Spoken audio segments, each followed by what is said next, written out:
Good day, everybody. Today we're speaking about the mindset shift that you need or will need for success. Now, at Mind Prosperity, we believe that where your mind goes, where your thinking goes, your life follows. So if you don't change your thinking, you cannot change your life. And if your life stays the same, you cannot go in a different direction. Now, if you're at a place where you say, I want more success, I want to grow, I want to become better, it starts at a certain place. And the place where it starts is by your mindset. Now, today we're going to speak about the cognitive behavioral therapy or theory. And we're going to speak about how understanding this will change your mind for success. Now, this can be success in any area. It can be success in your business, it can be success in your relationship. It can even be success in yourself. If you feel like emotionally you're at a place where your mind, your will, your emotions is not where you want it to be, where your feeling is not where you want it to be. Maybe you want to just be a bit happier. Maybe you want to get in better shape. Maybe you want to grow your business. Maybe you want to have a better relationship with your family. Maybe you want to have a better marriage. This is going to help you. But you have to understand that it starts with a mindset shift. Now, I'm going to give you a few ideas, and I'm going to give you guys a few points on cognitive behavioral therapy. Now, what is it? What is cognitive behavioral therapy?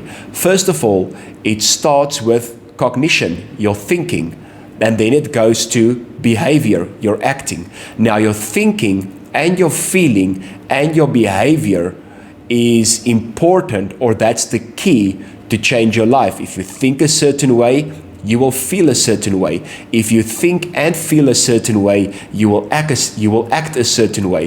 If you think, feel, and act a certain way, your life will change and your results will change. And that's what cognitive behavioral therapy is all about. It's about how to change your thinking, how to change your feeling. It will change your action and it will change your life. So you have to get to a place where you identify thoughts that are unhelpful.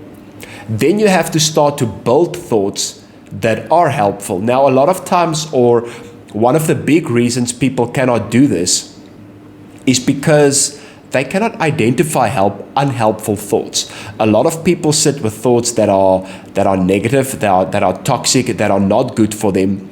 They communicate these thoughts with people that think the same as they do, and they kind of agree with each other. Now, I don't know if you guys know this, but a person can get addicted to negative thoughts. The reason for that is bad thoughts gives off adrenaline, cortisol, and those are chemicals in the body that protects your body against things. So if a bear runs at you, if a snake comes at you, your body releases adrenaline and cortisol to protect you.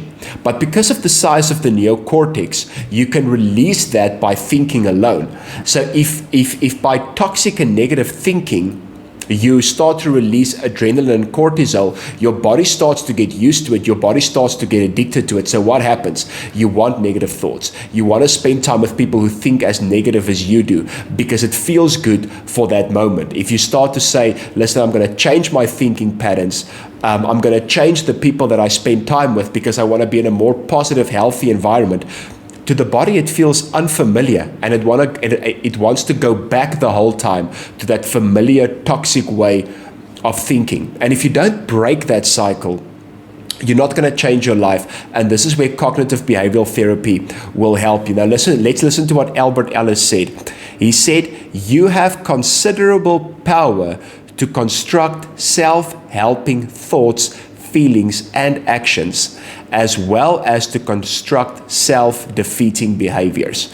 You have the ability, if you use it, to choose healthy instead of unhealthy thinking, feeling, and acting. So you have a decision. You have a decision to make today. What am I going to think? What am I going to feel? How am I going to act? My thinking, feeling, and acting determines my life.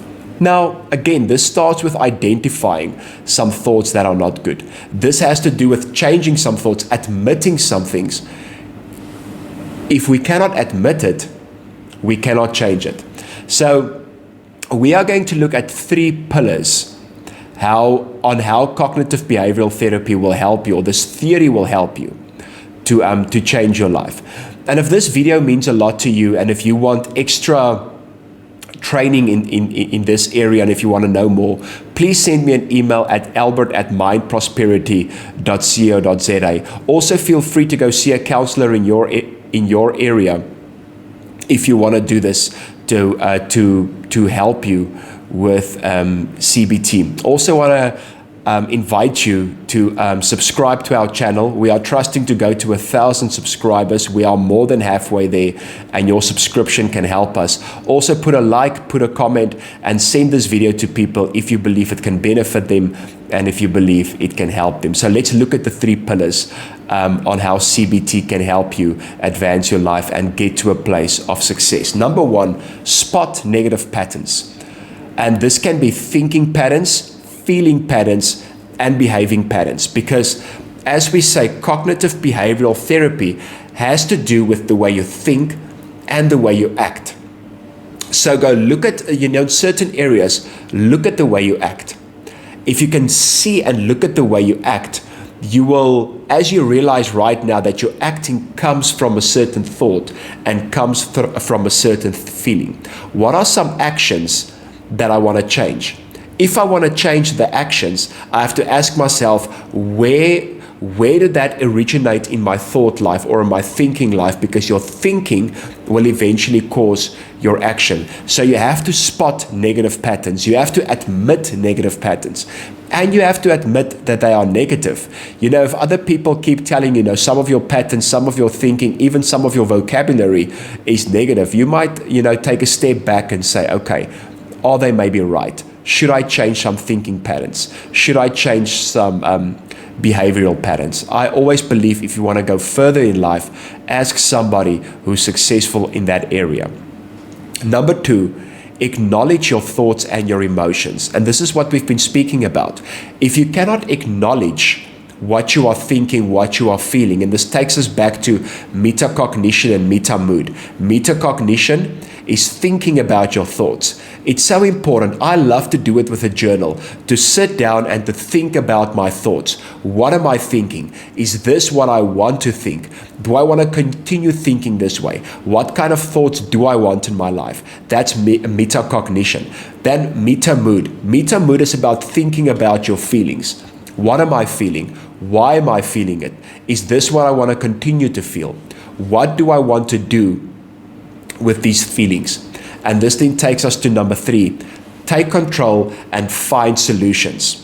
It doesn't help we get to a place where we acknowledge our thoughts, we say we want to change it, and we don't take control. Now, nothing is going to happen accidentally. Things are going to happen intentionally. If something in your life happens accidentally, that's probably because somebody else did something intentional to change it, and you just experienced that change. But if you want to change in your thoughts, if you want to change in your behavior, it starts with intention. It starts with, I'm going to start to do something specifically to do it. I'm going to take control. Now, you cannot take control if you keep on blaming. A lot of people cannot take control over their lives. A lot of people cannot experience change because they keep on blaming other people and they keep on blaming circumstances.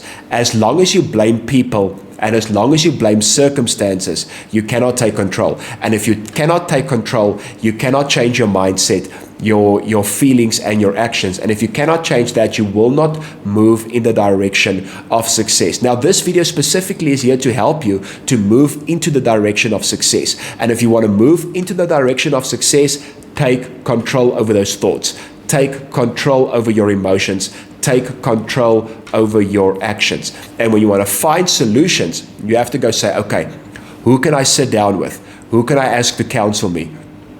So many people today are afraid to go for counseling because they think everybody else is going to think there's something wrong with me when I go for counseling. Listen, and I have to say this the right way, but I think there's something wrong if you don't want to go for counseling. You don't have to be it doesn't mean there's something majorly wrong with you. I have counselors in my spiritual life. I have counselors in my emotional life. I have counselors in my financial life. I have counselors in the area of business. I have people in my life that can help me, and I believe this is how it should be. Don't be afraid to reach out and to ask people for help. And don't let the world stigmatize you and say, listen, there's something wrong with you if you want to ask somebody for help. Listen, somebody once said, you don't have to wait to become sick until you decide to become better. If you want to apply these principles, it doesn't mean there's necessarily something wrong. It doesn't mean you are sick. It just simply means you want to become better. Thank you guys so much for watching. We are excited to hear from you. You also are welcome to visit our website at www.mindprosperity.co.za. And we also are so excited about the Emotional Intelligence Advantage course, the 12-week online course that we are going to do. So stay tuned. Keep on watching the videos on the channel, and soon and very soon we will give you the exact dates and more information. From Mind Prosperity, we love you, and we're so excited to see you soon again. Goodbye.